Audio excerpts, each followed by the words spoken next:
Y a-t-il des actions à mettre en watchlist pour une éventuelle entrée en PE1? C'est ce qu'on va regarder ensemble dans cette vidéo. Pensez à vous abonner à la chaîne, activer la cloche si ce n'est pas déjà fait.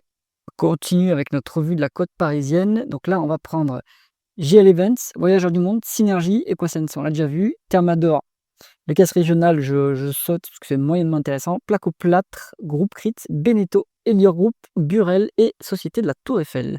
Je vous ai préparé la watchlist comme d'habitude, symbole de cotation boursière d'entreprise, nom de l'entreprise, industrie de l'entreprise, la market cap, en dollars, on l'a pas en euros ici, croissance, les multiples de valorisation par rapport au flux, multiples de valorisation par rapport aux actifs tangibles, la rentabilité opérationnelle, il y a le rendement des capitaux investis, le rendement des fonds propres pour les sociétés plutôt financières, le levier financier en termes de dette nette sur EBITDA, rendement du dividende, payout ratio, et on vérifie le payout ratio en comparant free cash flow et bénéfice net. Première entreprise de la liste, c'est GL Event, donc le spécialiste de l'organisation événementielle. On est presque sur $1 milliard de market cap, hein, c'est quand même une grosse mid cap, 951 millions de dollars de market cap, presque 7% de croissance en rythme annualisé sur 5 ans, donc il y a une bonne croissance. On a 8 en valeur d'entreprise sur EBITDA, 13 en PE, 13,3 en price to free cash flow. C'est pas très cher. C'est pas value, mais c'est raisonnablement valorisé, donc intéressant à ce niveau. 6% rendement des capitaux investis. Alors pour un métier qui n'est pas très intensif en capital, je trouve que c'est un peu faible hein, comme rentabilité. On a beaucoup de dettes sur le dossier, 3,8 fois les l'EBITDA net net. Il faut regarder s'il y a des obligations locatives là-dedans. Ça me semble élevé s'il n'y en a pas. Dans ce cas-là, c'est un peu trop élevé. Hein. 3 fois les l'EBITDA, c'est notre limite maximum. Donc là, il faut aller vérifier ce qui se passe. 3,2% de rendement du dividende, c'est intéressant à ce niveau, avec des free cash flow qui sont à peu près équivalents au bénéfice net, 28% de payout ratio. Je pense que la société devrait prioriser le remboursement de la dette si elle est à ce niveau-là, et je trouve que du coup c'est un petit peu dangereux. Il vaudra mieux attendre quelques publications pour voir la trajectoire de cet endettement et si cette rentabilité augmente. Donc plutôt à l'écart pour l'instant sur GL Events. Ensuite, on est sur Voyageurs du Monde. Donc les spécialistes de l'organisation de voyages touristiques sur mesure, on va dire. L'entreprise a beaucoup souffert évidemment par la période 2020-2021. 917 millions de dollars de market cap, 8,6% de croissance du chiffre d'affaires en rythme annualisé sur 5 ans. Ça, c'est plutôt bien. Hein. On a une forte croissance sur les quelques dernières années. On a eu le rattrapage évidemment post-déconfinement. La valeur se paye quand même cher. Hein. On est à 11 en valeur d'entreprise sur EBITDA, 17 en PE, 20 en price to free cash flow. Alors, c'est relativement cher. Hein. C'est pas exorbitant non plus. Mon prix raisonnable, ça serait en dessous de 12 fois la valeur d'entreprise sur EBITDA. Donc, c'est le cas ici. C'est pas encore trop cher, mais bon, ça commence. Hein. On est sur 16 en moins des capitaux investis. Très bien. Bonne rentabilité. On n'est pas sur un business qui est intensif au capital. Cash net sur le dossier. Donc, ça, c'est très bien. Qu'est-ce qu'ils font de ce cash? Est-ce qu'ils le rendent aux actionnaires? On a un dividende de 2,8%, donc c'est le cas. Hein. Et on a un payout ratio. Alors, il ne faut pas le calcul ici. Si on fait un rendement de 3%, ça fait 3 millions. 3 millions qui sont versés. 30 millions qui sont versés, pardon. Non, c'est bien 3 millions. Donc, à mon avis, ils ont de la marge pour augmenter ce dividende sans trop de problème. Hein. Dès qu'ils ne sont pas endettés, ils n'ont pas de raison d'utiliser ce cash pour se désendetter. Après, je ne connais pas le modèle d'affaires de cette entreprise, mais je pense que le cash n'appartient peut-être pas à l'entreprise et que c'est des acomptes versés par les clients. Donc ces acomptes, ce cash qui est mis à la dispo de l'entreprise, elle va devoir l'utiliser ensuite pour payer les prestataires qu'elle va choisir pour le voyage et donc débourser le cash. Maintenant, elle peut placer ce cash en attendant qui lui génère des intérêts de placement et ça va augmenter le résultat financier. Hein. On voit qu'il y a un bon rendement des fonds propres là, 28%. Donc, à mon avis, c'est comme ça que ça marche sur Voyageurs du Monde. Donc, une belle petite entreprise, belle entreprise de croissance à prix raisonnable. Hein. Donc, ça se met en watchlist. Hein. C'est pas mal, Voyageurs du Monde. Hein. Si jamais vous cherchez un portefeuille d'investissement passif et performant, cliquez sur le lien en haut à droite de la vidéo. On continue avec Synergie. Donc là, c'est un spécialiste du travail temporaire. Donc l'intérim, on est sur 912 millions de dollars de market cap. Allez, 4% de croissance du chiffre d'affaires en rythme annualisé sur 5 ans. Donc il y a un fonds de croissance, c'est pas exceptionnel. La valorisation reflète cela. On est à 4 en valeur entreprise sur l'IBDA, c'est pas très cher. 14 en PE, 14 en price free cash flow. C'est pas très très cher hein, comme valeur. On a vraiment les capitaux investis qui est à 7,2%. C'est pas exceptionnel, c'est pas intensif en capital, hein, ce genre d'activité, donc ça pourrait être plus élevé. On est cash net sur le dossier, très bien, pas de problème d'endettement. 1,5% de rendement du dividende, ce qui nous donne à peu près un million de... alors je pense que je ne sais pas compter, parce que ça m'étonnerait que le payout ratio soit si bas, et peut-être que c'est le cas. Hein. On est sur, si on fait 1,5% de 1 milliard à la louche, hein, ça va faire 15 millions. 15 millions, en effet, donc là je me suis trompé sur le calcul voyageur du monde. Bon, alors passons. 15 millions sur des free cash flow qui sont au triple, au quadruple de ça. Donc on est plutôt bien, hein, sur le payout ratio. Il peut augmenter sensiblement. Bonne petite valeur, synergie, très cyclique. Évidemment, ça va dépendre de ce qui se passe dans l'économie française, qui n'est pas en grande forme actuellement.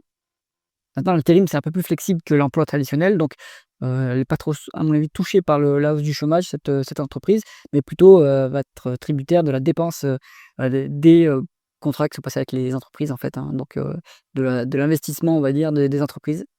Donc, moi, je trouve que c'est une belle petite valeur qui ne se paye pas très cher, qui est certes un peu volatile, mais le fait qu'on soit à cash net, ça apporte un peu de sécurité. Donc, ça se met en watchlist également, Synergie.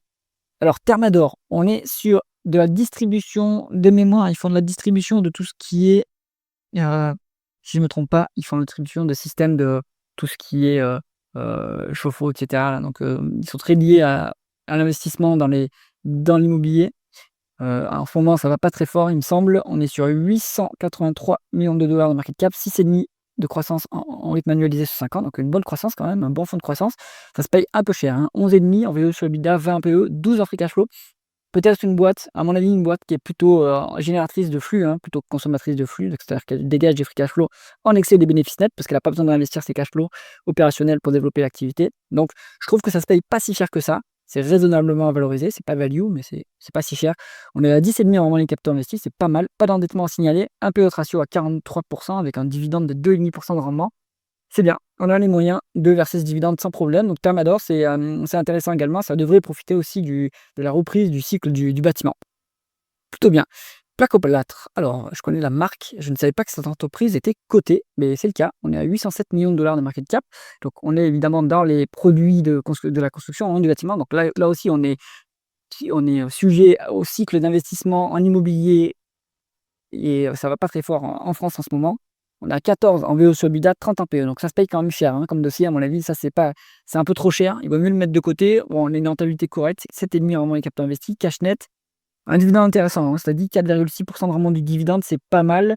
Si on calcule vite fait, ça nous fait 40 millions de dividendes, non, pas 40 millions de dividendes, ça nous fait 4 millions de dividendes. Bref, vous ferez le calcul par vous-même. On est sur un dividende qui est soutenable à mon avis, donc pas de problème sur Placoplâtre. Ensuite, on est sur groupe. Non, c'est pas de problème sur Placoplâtre, pardon, mais c'est trop chèrement valorisé. Il faudra attendre que la valorisation baisse un petit peu. Ensuite, groupe Crit, on est là aussi sur le travail temporaire, comme Synergie. 794 millions de dollars de market cap, 4,7% de croissance du chiffre d'affaires en rythme annualisé sur 5 ans, donc il y a quand même aussi un bon fonds de croissance. Les multiples sont bas, plus bas que Synergie, donc c'est peut-être plus intéressant, enfin plus bas. En termes de VE sur EBITDA, c'est équivalent, mais ensuite, dans le tableau de trésorerie, dans le compte de résultat, c'est un peu différent. On est un peu plus, on génère un peu plus de bénéfices et le flux de trésorerie disponible dans ce groupe CRIT, donc ça se paye pas cher du tout. C'est value comme dossier. 6,5 en les capitaux investis, donc c'est pas exceptionnel, hein, pareil, c'est pas intensif en capital, donc c'est pas une rentabilité qui est énorme, hein. Cash net sur le dossier, très bien, 9,3% de rendement du dividende. C'est quand même élevé, hein. C'est quand même élevé, ça fait 80 millions, 75-80 millions. Alors, non, ça n'est pas du tout ça. On est sur un PE ratio de 14,5. Voilà. Et donc, ça nous donne un truc qui est soutenable, hein, parce que les free cash flow sont plus élevés que les bénéfices nets. Donc, pas de problème sur Groupe Crit. C'est un bon petit dossier value, hein, une valorisation intéressante. Pas de dette. Un rendement du dividende colossal. Je ne suis pas sûr que ça soit le cas pour les futurs exercices, hein, puisque pour l'instant, c'est soutenable à ce niveau, mais il va falloir voir si l'entreprise génère, en fait, s'il n'y a pas si c'est pas exceptionnel qu'elle génère autant de bénéfices et de free cash flow. Donc, bref, à vérifier la soutenabilité de ce dividende à ce niveau, c'est très intéressant en tout cas. Beneteau, on est sur de la consommation discrétionnaire, hein, puisque c'est des bateaux. Donc, ça va dépendre aussi du pouvoir d'achat des ménages, hein, surtout. On est sur 772 millions de dollars de market cap. Alors, on n'a pas la croissance du chiffre d'affaires en rythme annualisé sur 5 ans. C'est dommage. Mais en fait, on est plutôt en bas de cycle, hein. Sur les dernières années, ça freine un petit peu. Évidemment, le consommateur français n'est pas en grande forme. Et du coup, les multiples sont très bas. 6 en VE sur EBITDA. Le PE vaut mieux pas en tenir compte. C'est une boîte qui, vu qu'elle a pas d'opportunité d'investissement pour l'instant, dégage du free cash flow. Donc on a 7 fois le prix sur free cash flow et on a 10 de décote sur actifs tangibles. Donc vous avez une valorisation tout à fait value sur Beneteau. Maintenant, à raison, le cycle est pas incroyable en ce moment et on est sur un rendement des capitaux investis qui est très faible du coup, hein, pas de bénéfices opérationnels, 3,4 de rendement des capitaux investis, c'est pas incroyable. Cash net sur le dossier, sur Beneteau, si on en croit ce qui est indiqué ici, hein, c'est peut-être aussi un problème de chargement des données, hein, il faudra vérifier. On est sur un dividende de 2,7% avec un payout ratio qui est à 63% et des free cash flow bien plus élevés que les bénéfices nets, donc c'est soutenable à ce niveau-là. Bon, Beneteau, pour jouer la reprise du cycle, pourquoi pas. Tant que ça repart pas, le cycle, bon, ben, on sera avec une boîte qui va rester décotée, qui bougera pas. Mais si ça se passe bien, on peut retrouver des multiples un peu plus élevés sans problème. Alors, Burel, c'est une holding et c'est le holding de la famille qui, alors, je sais pas comment elle s'appelle, mais qui détient, si je me trompe pas, Plastic Omnium. Il faut à vérifier. On est sur donc là, une holding, 769 millions de dollars de market cap, 4% de croissance du chiffre d'affaires, on va être manualisé sur 5 ans. Pour une holding, on va plutôt regarder le PE, on est à 6,5. C'est pas cher, hein. Dommage qu'on ait pas le prix sur actif tangible. Il faut vérifier s'il y a une décote de holding, hein, sur Burel. Si c'est le cas, ça peut être intéressant. Il y a toujours normalement une décote de holding. S'il n'y a pas de décote de holding, là, il vaut mieux se méfier. Alors, ensuite, on est sur vraiment des fonds propres à 7,6%, ce qui n'est pas exceptionnel, et on a un peu de dette en plus, hein, 2,5 fois les l'EBITDA en dette nette. Donc, pas une énorme rentabilité, un dividende qui est convenable pour une holding, 4,3%, qui est soutenable par rapport bah, à un payout ratio à 40%. Bon, Burel, pourquoi pas, mais le holding, je ne suis pas fan, et en plus, on a une grosse participation dans tout ce qui est dans une boîte d'équipement automobile qui est en difficulté en ce moment. En même temps, maintenant, il y a des opportunités, hein, sur les équipements auto, hein. Vous avez Acwell qui est quand même très décoté, même Forvia, hein, donc Forvia est un peu décoté aussi également, et Valeo aussi, il me semble.